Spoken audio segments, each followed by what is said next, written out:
Hello again, ganda ka-chika life! Kumusta po kayo mga ka-chika? Heto na naman po tayo para sa ating panibagong showbiz update. Nasaan si JM? Yan ang katanungan ng mga netizen. Iba talaga ang karisma ni Fiang Smith sa tao. Grabe yung tilian sa kanya. Dumadungdong ang Santa Rosa Sport Complex sa Laguna dahil sa iyawan ng mga tao sa loob ng lumabas siya sa stage. Hindi lang solid fans niya yung mga naghiyawan ha, maging mga casual o hindi niya fans na nanood lang ng concert ay talaga namang napatili paglabas nito sa stage. Actually, pagpasok pa nga lang po ni Fiang sa loob ng covered gym ay halos hindi na makamayaw ang mga tao. Kinulang nga ang marshal na bumabakod kay sa PBB Gen 11 John Wiener. Pero ang nakakaloka kahit na alam ni Fiang na pwede siyang dumugi ng mga tao ay wala pa rin siyang keber na pumwesto sa dulo ng stage at talagang lumalapit siya sa mga nagkakagulong fans. Tila nga raw hindi natatakot itong si Fiang sa maaaring mangyari sa kanya dahil ang importante ay malapitan niya ang mga tumatawag sa pangalan nito habang nagpe-perform on stage at mapagbigyan niya ang fans na makapagpa-picture sa kanya. Samantala habang nasa entablado nga po itong si Fiang ay nakipagtsikahan pa siya sa mga taga Laguna at doon na hinanap nga ang sa PBB alum na nakalab team nito na si JM Ibarra.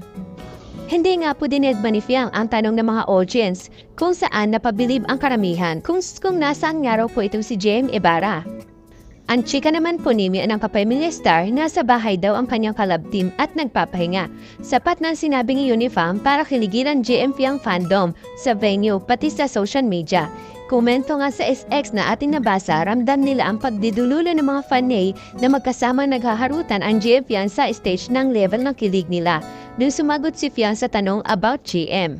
Panigurado nga po, eto nga pong JM Fiang ang susunod na love team na sisikat. Dahil na yung pangalang is ang dami-dami na nga pong fans na nagmamahal sa kanila at nagtsatsadan naghihintay kung saan pwede nilang makita ang JM Fiang. At eto naman po ang ating ibang showbiz update. Certified box office hit ang unang pelikula together ni Kim Chiu at Mr. Paulo Abilino, ang My Love Will Make You Disappear. Nitong May 7 nga po ay ginanap ang Thanksgiving dinner ng pelikula kung saan inanunsyo na 173 million pesos ang kinita nito sa Pilipinas at sa iba't ibang bansa. Ito ang unang pelikulang Pilipino ngayong taon na lumampas na 100 million pesos ang kinita. Thankful naman po si Miss Kim sa tagumpay ng unang movie nila ni Mr. Paulo.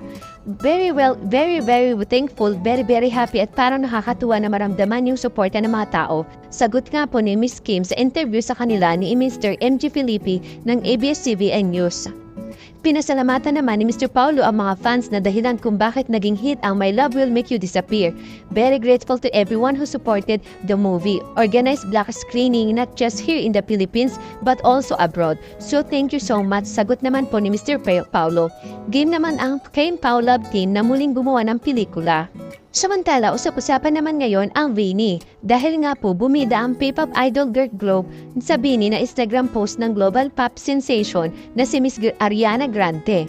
Thankful kasi ang singer at week lead star sa mga fans at kapwa celebrities na sumusuporta sa kanyang kanta, Supernatural, mula sa kanyang bagong album na Eternal Sunshine.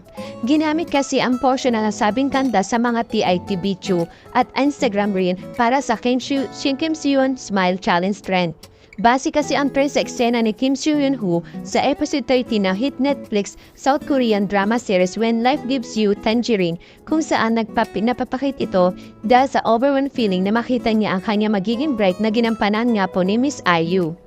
Pagdilat nito ng mga mata ay napakindat ito sa bangid na talaga na napakyut tignan. May mga fans nga na ginamit ang kantang Supernatural.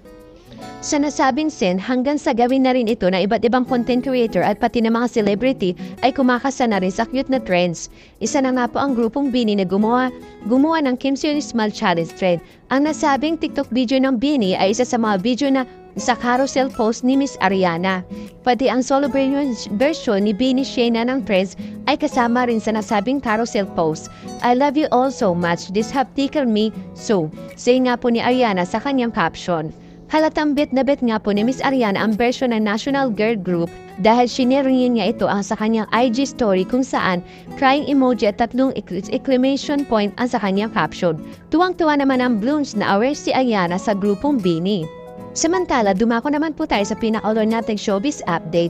Ikinasal na nga po ang actress turned content creator na si Miss Cristel Fulgar sa kanyang Korean boyfriend na si Ha Soo-yuk nitong Saturday nga po, May 10 kahapon.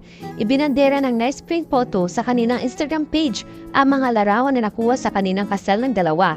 It's official, just married, ring and red heart emoji, Cristel Fulgar, ang Soo-yuk wedding in Seoul, South Korea. Saad nga po ito sa post.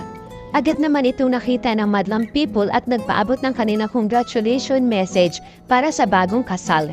Congrats Cristel, saad nga po ng isang netizen na ating nabasa. Comment naman ng isa, best wishes to the happy couple.